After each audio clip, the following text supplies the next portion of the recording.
Hello बच्चों, मैं आपका यार सर कीस्टोन का डायरेक्टर। और बच्चों, मैं इस लेक्चर में आपको बताऊंगा वही डेमोग्राफी का कुछ पॉइंट्स।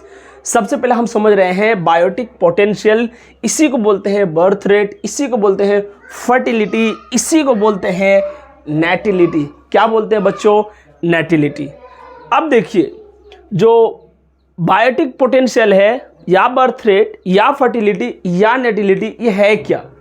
ये आपको बताऊं, इसका फॉर्मूला है total number of birth in unit time, यानी गिवन टाइम में दिया हुआ समय के अंदर। मानिए 1 साल, 2 साल, 1 महीना, 2 महीना, जितना समय, अगर मैं बोलूं कि 1 महीने के अंदर कितना बर्थ रेट हुआ निकालिए, तो आपको 1 महीना में जो पॉपुलेशन में ग्रोथ हुआ, 1 महीना में 4 इंडिविजुअल बढ़ा, 5 बढ़ा, 10 बढ़ा, जो भी उसको आपको यहाँ लिखना है, और इनिशियल पॉपुलेशन कितना था उसे लिखना है। अच्छा, एग्जांपल दूं और अच्छे समझ में आएगा। जैसे मैं यहाँ पर बोलूं 20 लोटस का प्लांट है, यहाँ देखिए 20 लोटस का प्लांट है, हमने 1 साल बाद ऑब्जर्व किया। टाइम कितना लिया हमने? 1 साल। यूनिट टाइम कितना हमारा अभी बन गया? 1 साल। अगर 1 महीना होता तो या 1 मंथ लिखते। और हमारा ये लोटस हो गया मिलके 28। कितना हो गया बच्चों? 28। यानी 20 से 28 हो गया, यानी टोटल 8 लोटस का ग्रोथ हुआ है। टोटल 8 लोटस ही बढ़ा है, वो चीज हमें फॉर्मूला है लिखना है ऊपर। यानी इसका बर्थ रेट अगर मैं निकालने बोलूं तो आपको बोलना है 8/20। ये 20 कहां से आया सर? हमारा इनिशियल पॉपुलेशन 20 था, बढ़ गया 8, तो हो गया आपका, यानी 28 में से 20 माइनस कीजिए, जो 8 बचेगा /20। कुल मिला के ये है, जो इंक्रीज हुआ उसे ही लिखना है, और डिवाइड बाय इनिशियल पॉपुलेशन। आपका बर्थ रेट निकल के आ जाएगा 0.4 लोटस पर ईयर। ये हो गया आपका बर्थ रेट। यानी अगर मैं बोलूं एक लोटस ने 0.4 लोटस, एक लोटस के हिस्से में 0.4 लोटस का ग्रोथ हुआ, यानी टोटल 8 लोटस बढ़ा, 20 ने मिलकर सिर्फ 8 बढ़ाया, तो मैं कह दूं एक ने 0.4 बढ़ाया। अगर मैं साइंटिफिकली या फिर मैं लॉजिकली कहूं तो कुछ ऐसा ही कहूंगा कि जब 20 लोटस ने मिलकर सिर्फ 8 ही बढ़ाया, यानी 28 हुआ, तो एक ने 0.4 बढ़ाया 1 साल के अंदर। तो हम इसको ऐसे लिखेंगे 0.4 लोटस पर ईयर, यानी 0.4 लोटस पर ईयर। अब देखिए, अब इसका अपोजिट अगर डेथ का बोलूं तो डेथ का भी बहुत सारा नाम है। जैसे यहाँ पर आप उसको बोल सकते हैं नेटेलिटी की जगह मॉर्टेलिटी बोल सकते हैं। अब देखिए, जो डेथ रेट है उसका फॉर्मूला है बच्चों total death by initial population. यहाँ पर टोटल बर्थ होता है, यहाँ पर टोटल डेथ होगा। एग्जाम्पल से और अच्छा समझ में आएगा। इसमें बर्थ हो रहा था, इंक्रीज हो रहा था, यहाँ पर डिक्रीज होगा। मानिए लैब में, कहाँ पर बच्चों? लैब में, लेबोरेटरी में हमारे पास जो फ्रूट फ्लाइज था वो था 40। कितना था? 40। हमने एक्सपेरिमेंट के लिए फ्रूट फ्लाइज को लैब में लाया, 40 था। और जब हम उसको 1 वीक बाद ऑब्जर्व कर रहे हैं तो उसका संख्या घट के हो गया 36, यानी 4 का डेथ हो गया है, 4 इंडिविजुअल मर गया है। क्या मैं कह दूं, जैसे यहां पर जो बढ़ा था मैंने उसको लिखा, यहां जो घटा उसको लिखूंगा, 4 घटा बाय 40 इनिशियल वाला, तो आएगा आपका 0.1 इंडिविजुअल पर फ्रूट फ्लाई पर वीक। हमने वीक क्यों कहा, ईयर क्यों नहीं कहा? क्योंकि ये वीक का हिसाब किताब हो रहा है, यहाँ के लिए यूनिट टाइम वीक है। और यहाँ पर मैं बर्थ क्यों बोलूंगा भाई? जब डेथ हो रहा है तो ये आपका डेथ रेट निकल के आ गया, बर्थ रेट निकल के आ गया। डेथ होगा तो हम वही करेंगे, बर्थ होगा वही करेंगे। यहाँ पर बस हम बोल देंगे कि डेथ रेट निकल गया, वहां पर बर्थ रेट निकल गया। यानी इसको अगर मैं लॉजिकली समझाऊं तो 40 में से हमने 4 खो दिया, 40 में से 4 खोया, तो मैं कह दूं अगर 1 का बात करूं, 1 के कंपैरिजन में 0.4 का लॉस हुआ। इतना नहीं आ रहा है, बस यही है, जो घट रहा है या फिर जो बढ़ रहा है हम उसको ऊपर लिखेंगे, और जो हमारा इनिशियल पॉपुलेशन था उससे हम डिवाइड कर देंगे। अगर घट रहा है तो हमारा डेथ रेट कहलाएगा, बढ़ रहा है वो हमारा बर्थ रेट कहलाएगा। अब बच्चों, ये चीज़ें यहीं पर समाप्त नहीं होती है, कुछ और चीज़ें हैं, इसके साथ हम कनेक्ट करके आपको बताएंगे, तभी आपको समझ में आएगा और क्वेश्चंस इसके बाद वाला सेकंड पार्ट से आता है बच्चों। जो फॉर्मूला वगैरह है वो इसके बाद आएगा और वो बताना और वो जानकारी लेना आपके लिए बहुत ही ज़्यादा ज़रूरी है। लेकिन उससे पहले आपको इसे नोट करना होगा। जल्दी से आप इसे नोट कीजिए। बस ध्यान रखना है, बर्थ रेट मतलब जो बर्थ हुआ बाय इनिशियल, डेथ रेट जो डेथ हुआ by initial. Simple. Sir year कैसे बोलेंगे? अगर साल का बोल रहा है तो पर ईयर बोल दीजिएगा, अगर महीना का बोल रहा है पर मंथ, वीक का तो पर वीक। जल्दी से आप इसे नोट कीजिए बच्चों आप लोग नोट कर चुके होंगे। और देखिए अब मैं आपको बताने जा रहा हूं ग्रोथ रेट के बारे में। इसी को हम कह सकते हैं इंट्रिंसिक ग्रोथ रेट। क्या बच्चों? इंट्रिंसिक ग्रोथ रेट मतलब बर्थ माइनस डेथ, यानी कितना बर्थ हुआ और कितना डेथ हुआ। बर्थ रेट आपको मैंने बता दिया, डेथ रेट भी बता दिया।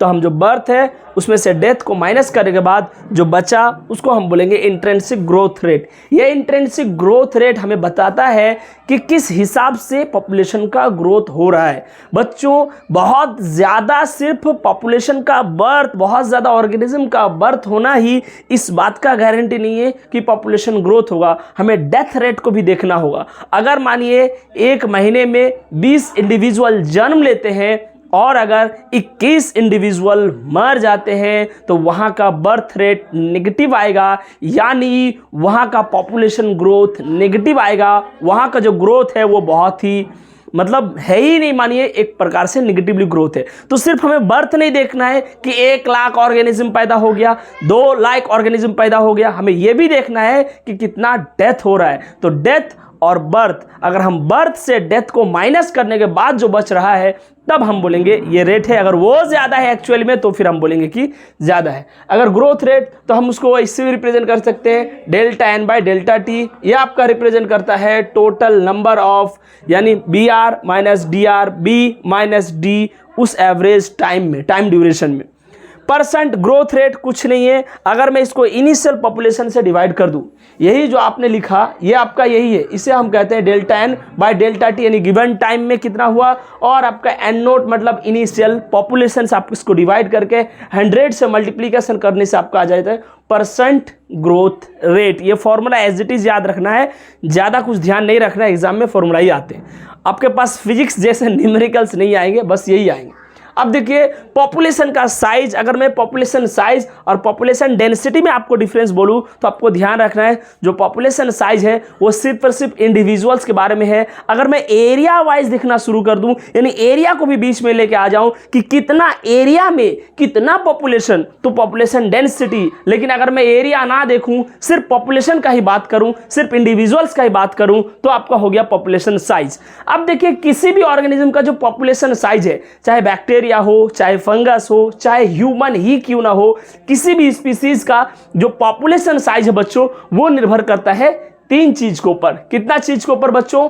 3 चीज के ऊपर। सबसे पहला फूड अवेलेबिलिटी, यानी जो पॉपुलेशन वहां पर रह रहा है उनके पास फूड अवेलेबल है या नहीं है। जितना ज़्यादा फूड अवेलेबल होगा उतना ज़्यादा पॉपुलेशन बढ़ेगा, उतना ज़्यादा रिप्रोडक्शन होगा। अगर मैं बोलूँ एक फैक्टर और है प्रीडेशन प्रेशर, यानी उसका प्रीडेटर कौन है और उसको किस तरीके से खाया जा रहा है। मानिए मैं अगर बोलूँ कि कोई ऑर्गेनिज्म है, उसका ग्रोथ भी हाई हो रहा है, बहुत ज़्यादा रिप्रोडक्शन हो रहा है और उसको बहुत ज़्यादा खाया जा रहा है, तो भी ये बात पर भी इसको निर्भर करता है कि उसको कितना खाया जा रहा है।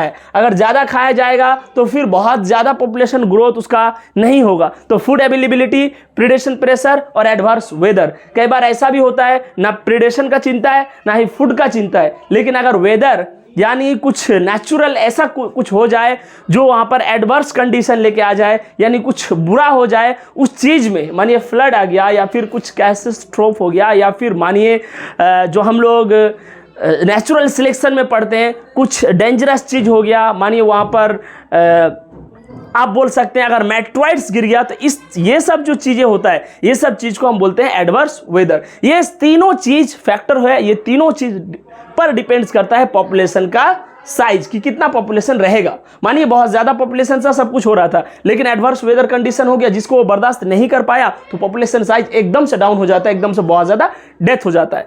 अब देखिए पॉपुलेशन डेंसिटी किस किस चीज़ पर निर्भर करता है, यानी किसी भी एक पार्टिकुलर इलाका में, फिर से किसी भी एक पार्टिकुलर इलाका में पॉपुलेशन का डेंसिटी, किसका कितना पॉपुलेशन होगा, ये 3-4 चीज़ पर निर्भर करता है बच्चों। 4 चीज़। सबसे पहले नेटिलिटी यानी बर्थ, कितना ज़्यादा बर्थ हो रहा है उस इलाका में, जिस इलाका को हम सिलेक्ट किए हैं उस इलाका में कितना ज़्यादा बर्थ हो रहा है, उसको हम लोग बोलते हैं बच्चों नेटिलिटी। यानी कितना बर्थ हुआ एक गिवन टाइम में, उसी गिवन टाइम में कितना डेथ हुआ, समझिए कितना बर्थ हुआ, इसमें तो इंडिविजुअल ऐड हुआ, कितना डेथ हुआ इस इलाका में, उतना ही इलाका में उतना ही समय में कितना बर्थ, कितना डेथ, कितना इमिग्रेशन यानी कितना लोग आया।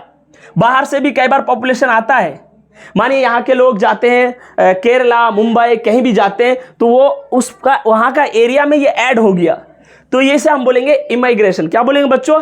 इमिग्रेशन, जिसको हम आई से रिप्रेजेंट करते हैं, वह भी पॉपुलेशन को वहाँ पर बढ़ा रहा है। और एक होता है इमाइग्रेशन, यानी जहाँ से पॉपुलेशन निकाल के कहीं और जा रहा है। तो ये चारों चीज पर निर्भर करता है पॉपुलेशन डेंसिटी। अगर मानिए मैं 1 साल के अंदर बोल रहा हूँ, 1 ईयर के अंदर, तो 1 ईयर के अंदर कितना बर्थ हुआ, कितना इंडिविजुअल का जन्म हुआ, कितना इंडिविजुअल मरा, कितना बाहर से आया और कितना वहां से गया, ये चारों फैक्टर मिलकर डिसाइड होता है पॉपुलेशन डेंसिटी। यानी पॉपुलेशन डेंसिटी जो है, जब ये दोनों चीज अगर ये और ये बढ़ेगा तो पॉपुलेशन डेंसिटी भी बढ़ेगा, यानी बर्थ हो रहा है और बाहर से आ रहा है तो पॉपुलेशन डेंसिटी बढ़ेगा। और इन केस ऑफ डेथ और इमाइग्रेशन ये जाके घटा देता है पॉपुलेशन डेंसिटी को। आप बच्चों जल्दी से आप इसे नोट कीजिए।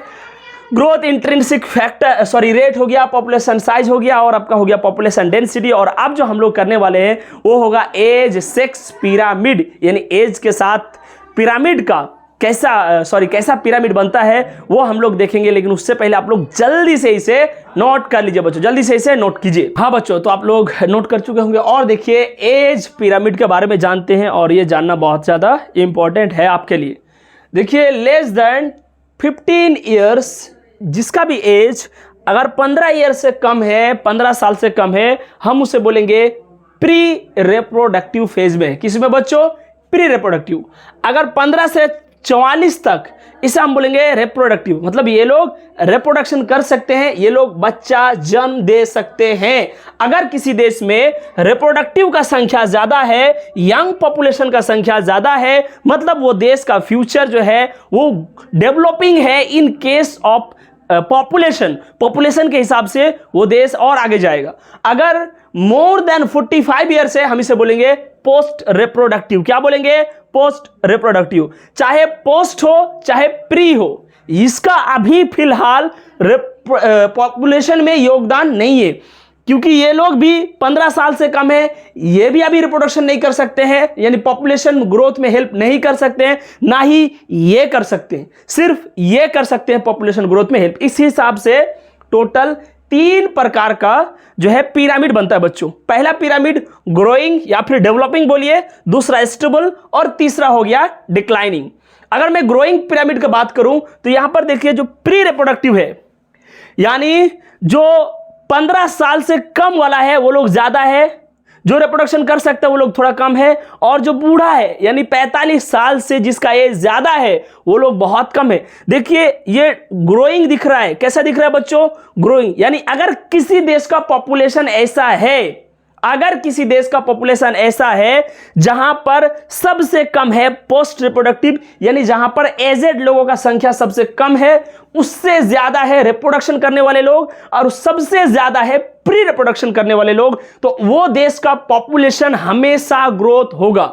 हमेशा उस देश का पॉपुलेशन हर साल या हर 10 साल में ग्रोथ में मिलेगा, ज्यादा होते जाएगा।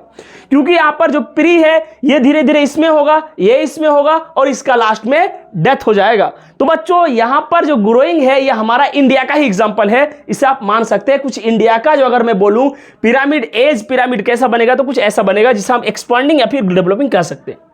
स्टेबल के केस में ऐसा है जहां पर तीनों बराबर हो गया है, यानी यहां पर ना ही पॉपुलेशन का ग्रोथ हो रहा है और ना ही पॉपुलेशन घट रहा है, यहां लगभग पॉपुलेशन जो है वो कांस्टेंट रहता है। अगर प्री, रेप्रो और पोस्ट यानी प्री रिप्रोडक्टिव, रिप्रोडक्टिव और पोस्ट रिप्रोडक्टिव, अगर तीनों ही लगभग किसी देश में बराबर में आ गया, मानिए 2 करोड़ ये है, 2 करोड़ ये है, 2 करोड़ ये है, तो यहां का पॉपुलेशन को हम बोलेंगे स्टेबल हो गया है। क्या हो गया बच्चों? स्टेबल हो गया है, यानी यहां पर ना ही निगेटिव ग्रोथ हो रहा है और ना ही पॉजिटिव ग्रोथ हो रहा है। इसे हम बोलेंगे बेल शेप। क्या बोलेंगे बच्चों? Bell shape. ये घंटी बेल शेप। डिक्लाइनिंग, यानी ऐसा भी हो सकता है जहां पर जो पोस्ट रिप्रोडक्टिव ज्यादा, रिप्रोडक्टिव कम और प्री रिप्रोडक्टिव और कम। ये है बच्चों चाइना का। अभी चाइना बहुत ज्यादा चिंतित है, अभी वो जबरदस्ती पॉपुलेशन इंक्रीज करने का अलग अलग तरीका खोज रहा है, क्योंकि इसका ग्राफ कुछ ऐसा है। ये ऐसा ग्राफ ऐसा दिखाता है कि आगे का पॉपुलेशन ज्यादा से ज्यादा, अगर वहां पर एजेड लोग रहेंगे बच्चों, तो सोचिए कितना ज्यादा दिक्कत होगा वहां एम्प्लॉय में, चाहे काम में हो, चाहे ऑफिशियल वर्क हो, एकेडमिक वर्क हो, या फिर कोई भी काम के लिए वहां पर लेबर मिलना, या फिर किसी भी काम के लिए ऑफिस के लिए मुश्किल होगा, क्योंकि वहां का ज्यादातर लोग एजेड है, वहां नौजवान बहुत ही कम है, यानी वहां पर यंग लोग बहुत ही कम है। सोचिए ज्यादातर बूढ़ा लोग, उससे कम ये, और सबसे कम है प्री रिप्रोडक्टिव, यानी 15 साल से कम लोग बहुत ही कम है, यानी जो नौजवान है वो बहुत ही कम है बच्चों, यानी ये लोग का संख्या ज्यादा है। देखिए ये तो रिप्रोडक्शन नहीं कर सकते हैं, और ये लोग जो कर रहे हैं ये भी धीरे धीरे इसमें चले जाएंगे और इसका संख्या कम है। तो चाइना इसको सुधारने का कोशिश कर रहा है, इसे हम बोलेंगे डिक्लाइनिंग या फिर नेगेटिव ग्रोथ। यहां पर जो प्री रिप्रोडक्टिव का संख्या कम, उससे ये ज्यादा और उससे ये ज्यादा, जस्ट आप इसका इसे उल्टा भी बोल सकते हैं, इसे हम बोलेंगे कलश शेप यानी अर्न शेप। क्या बोलेंगे बच्चों? अर्न शेप, कलश शेप। बोलेगा कहां का है? आपको बोलना है चाइना का। कहां का? चाइना का। कुछ ऐसे बनता है। अब आपका काम है जल्दी से इसे नोट कीजिए, तीनों को याद रखना है, ये ग्रोइंग, स्टेबल, डिक्लाइनिंग। अगर 15 साल से कम उम्र है हम बोलेंगे प्री रिप्रोडक्टिव, 15 से 44 यानी 15 से 44 आपको रिप्रोडक्टिव बोलना है, और मोर देन 45 आपको बोलना है पोस्ट रिप्रोडक्टिव। सब ग्राफ क्लियर? अब एक दो चीज रह गया है, उसे नेक्स्ट लेक्चर में देखा जाएगा बच्चों। घर भी बहुत ज्यादा है, अब जल्दी से इसे नोट कर लीजिए बच्चों, जल्दी से नोट कीजिए। फिर हम लोग मिलते हैं नेक्स्ट लेक्चर में, तब तक के लिए खुश रहिए, मस्त रहिए और जबरदस्त रहिए बच्चों। टेंशन ना ले, सब कुछ अच्छे से चल रहा है, बस अच्छे से पढ़ाई कीजिए, चीजों को अच्छे से नोट कीजिए, और कहीं भी थोड़ा सा भी लेजीनेस नहीं दिखाइए। एग्जाम हमारा आज जस्ट नहीं होने वाला है, कुछ दिन बाद होगा, उसके लिए हमें अभी से अच्छे से तैयारी करना है, हमें फिजिक्स और केमिस्ट्री भी अच्छे से समझना है। उसके लिए बायो का नंबर तो हमारा हाथ में रहना चाहिए। ऐसा कोई बच्चा नहीं होना चाहिए जिसका बायो का 300 से कम नंबर आएगा। 300 से कम नंबर आ रहा है, सिलेक्शन मुश्किल है, क्यों? फिजिक्स केमिस्ट्री वैसे भी जनरल बच्चों का वीक रहता है, अगर उसमें कम आया, उसमें तो कम आता ही है, और इसमें भी कम आएगा फिर लंका लग जाएगा बच्चों। इसीलिए बायोलॉजी को ऐसा स्ट्रांग रखना है कि सर बायो का नंबर तो एक नहीं कटने देंगे। फिजिक्स और केमिस्ट्री में कुछ कुछ कटता है, देखा जाएगा, लेकिन बायो में अगर हमारा पूरा आ जाता है। कई बच्चा फिजिक्स केमिस्ट्री स्ट्रांग करने के चक्कर में बायो वीक कर देते हैं। भैया कौन सा लॉजिक है यार? A + B = C, A घटाओ चाहे B घटाओ, C घटेगा। अगर आपका बायो वीक है, बायो में कम नंबर आ रहा है, फिजिक्स केमिस्ट्री बढ़ा रहे हैं, क्या फायदा है? बायो हाथ में रख के फिजिक्स केमिस्ट्री स्ट्रांग करना, ये इंटेलिजेंट बच्चा, बुद्धिमान बच्चा का ये कारनामा और ये काम होना चाहिए। हमारा बायो हाथ में रहना ही चाहिए। फिजिक्स केमिस्ट्री हम स्ट्रांग करें, लेकिन बायो हमारा हाथ में रहना चाहिए। ठीक है बच्चों, मिलते हैं नेक्स्ट लेक्चर में, तब तक के लिए थैंक्स।